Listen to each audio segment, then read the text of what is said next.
Thanks for staying with us. I'm Bill O'Reilly in the Miller Time segment tonight. You might have seen a very strange statement made by Senate Majority Leader Harry Reid while the debt debate was going on. I think the Senate deserves to be able to go home as soon as we can. And for me personally, I've been here for a long time. I have a home in Nevada that I haven't seen in months. My pomegranate trees are, I'm told, blossoming, and got some pomegranates on them. I have some fig trees and roses and stuff that I just haven't seen. Here now to react, the sage of Southern California, Dennis Miller, joins us from L.A. Now, the rumor is that you wrote that for the Reid, so he would say it, and then you could mock him afterward. Is that true?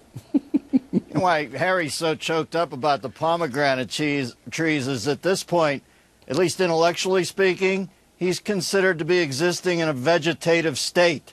Those aren't plants in his garden he's talking about. Those are his friends. That's his peers, okay? He acts like he's Maximus coming back to his vineyard after Roman wars or something. He's a dolt who presided over a Wile E. Coyote bill where we have gone off the cliff. It's just the cartoon script dictates we don't fall right now. But that's exactly where we stand. You listen to him, you know, he was a boxer when he was young, and I swear to God he was dropping his left because he sounds absolutely addled. He makes Mr. Potato Head come off like Stephen Hawking at this point. Yeah, I have to agree with you, Miller. Why anybody in the middle of this intense debate would talk about pomegranate plants in his home, and he's got to get back there when the country has a $14.5 trillion debt. I think we should go to his house and rip up the pomegranates. No, that wouldn't be fun. Well, listen, at this point, half the pomegranates think he's an idiot, okay? I mean, they ask for a balanced thing, and the Republicans say, okay, we want a balanced budget amendment, and they say anything balanced except that, anything but that. We want balance, not that balance. I don't know. This stuff looks, you know, if somebody were coming here from Mars, they would say, oh, O'Reilly, you and Miller made that up. He didn't really say that. No, it's true. All right, President Obama turning 50 tomorrow, and he's going off to Chicago to have a big fundraiser. Top ticket, $35,800 to hang with the president in a little birthday celebration. And you say, Miller? I say that's the very definition of the innate hollowness of leading a political life when you end up on your nearest and dearest moments, your most personal evenings, with donors.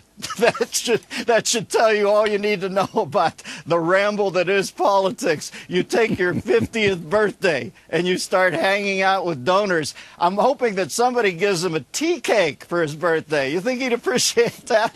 Probably not after this week. And I would remind the president that he's in Illinois. It's a Democratic state, and they have a candle extinguishment surcharge tax. So 50 candles, I think, comes out $300 a candle. Something like $15K to blow that cake out, Mr. President. The good thing about turning 50, Barack Obama, is that now the money that you donate to ARP will go right back into your pocket. You'll be greased by yourself, okay? So you pay your dues, they'll kick it back in a campaign donation. There you go. See, it all comes back. I don't know how that feels, that 50 thing. I guess that's a few years away from me. But yeah. You've experienced that a number of times. But yeah. you can't sit there and tell me, Miller, because I know you. Yeah. That if on your birthday somebody wants to pay you $35,800, you ain't going to let them hang around with you, because you are. Yeah, you're probably right, Billy, because on your 50th birthday, what they don't tell you is that your prostate turns into the underdog balloon from the Macy's parade. Is that so? I think. But don't worry, Obamacare will take care of it. There it is. That's actually written up in there. That's how specific that bill is. Okay. You know this guy Putin? You know Putin? The guy who... Oh, boy, I know Putin. Yeah, I don't recognize him without his shirt off. But he has a brigade, a kind of... There, whoa! Talking about... hey. All right. Wow. So there's Putin. There he is again. It's cold in Russia, but Putin doesn't seem to know that. No. Anyway, he's got... the poor horse. Anyway, he's got a brigade of ladies who love him in Russia, and they go around washing cars for Putin. We're not kidding. This is true. Wow, I believe it. Look at those headlights. Billy.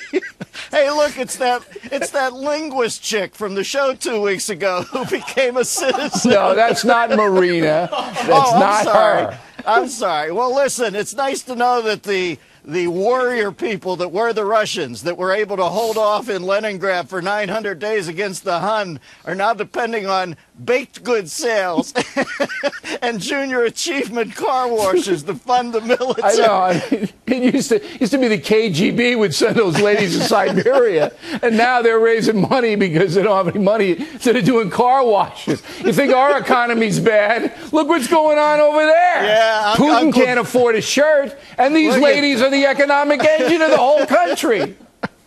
Miller, look, this is right in your wheelhouse, man. You knew the headline lines was coming. Come on. When you first said, look at Putin's army, I said, what did he just say? Did I miss a memo on what we can say on the show? And then I said, oh, Putin.